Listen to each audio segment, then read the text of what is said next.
Hi guys, that's the trade I was showing earlier with CADCHF. I showed it earlier that I actually took a trade where I bought the 38.2. This is actually very unfortunate because I had my target back at the high of 0, just below it actually here, as you'll see in the video from earlier, and it missed me by 1 pip. And we had a drop. You know, this is not the only reason I took the 38.2 is because just from experience I know that when we have such strong impulse moves, the 38.2 will work.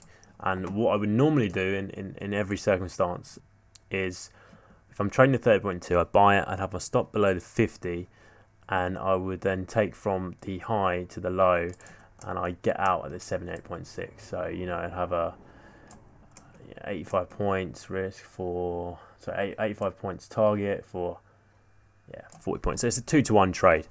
2-to-1 trade. That works very well all the time. The reason I didn't take quite 78.6 at the point this time, because I was just very confident that we're going to burst into this liquidity zone.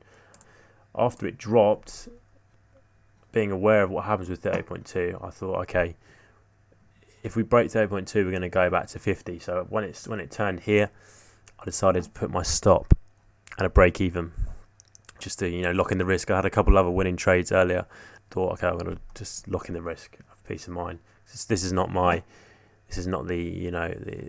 A1 setup. It's not the key setup which I'm showing you guys. It's just an additive which works alongside the corrective strategy. It's just based on the same concept. We're trading around impulse legs all the time. That's the key thing. But again, as I highlighted earlier, this is the liquidity zone. This is key. I love these clear zones where you have such a strong sell-off. The market wants to go there. That's where the liquidity is in here. That's where the market wants to go. And I was so confident we were going to go there. And as I wrote, this morning, like 4 or 5 hours ago, market will target the liquidity zone where I put liquidity. And again, this is the corrective setup. This is the classic setup coming in. I've still got my order there from earlier, just below the rejection level. And the stop is above the 38.2, and I will be targeting the lows back down below the 38.2. So I will be targeting it back down here. So that's the goal. I'm about to get filled on that. It's looking like I'm going to get filled any minute. Yeah, so been filled, all is well, been filled there. Wouldn't normally, from a day trading perspective, I would never take a trade at 6 p.m, sorry. But again, this is the strategy. This is how it works. I trade the setups as they come. So this was a pending order. It just so happens that I'm in front of the screen still, so I saw it. If you're trading with pending orders, you just leave it there and you get filled. It doesn't really matter where you get filled because we're trading a mechanical strategy, so it doesn't. Time that doesn't really come into it as such when you're trading the mechanical way. When you're doing stuff with the news and things like that and taking other things into account, then and if you're trading on a very intraday level, combining this strategy with something else. But on a mechanical level, you can just trade the setups like this. So it doesn't matter what time frame you trade it on, as I'm trying to get across to you guys, because this is as I say, market's a fractal. This will work on any time frame. What I'm trying to get across with all these different examples is it works, first of all, and also that is about the risk to reward. That's all we care about. It doesn't matter if it's a 1 minute chart. If you've still got good risk to reward, good risk management, risking 2% to make 2.5%, 3%, or risking 2% to make 4%, it's very, very good. If you can do that often with a decent win rate, 70%, 60, 70% win rate, you're going to be making consistent profits.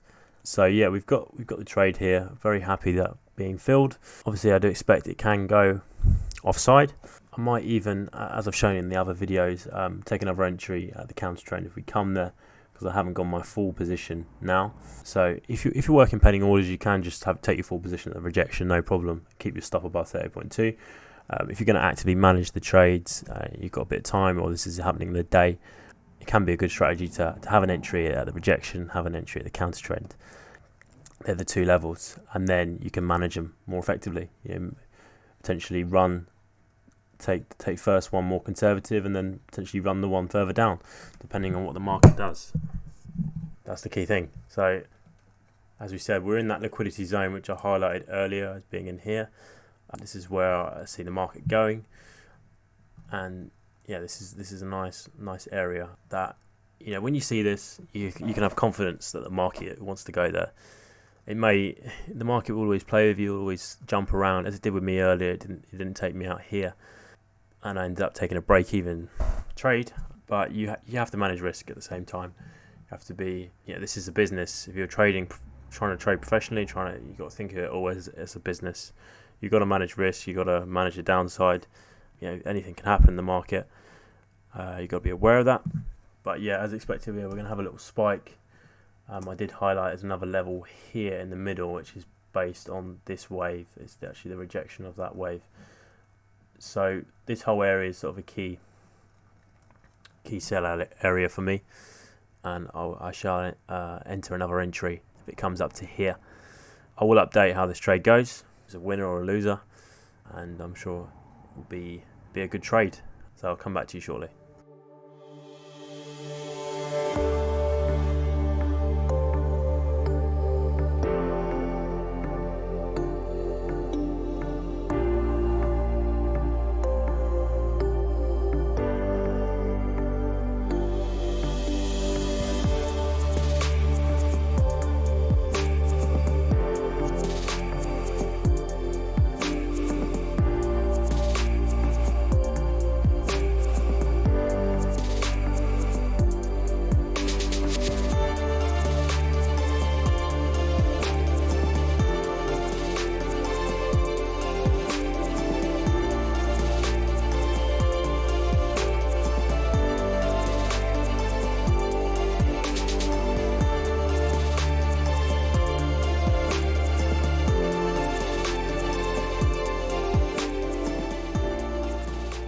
It's 9:55 a.m.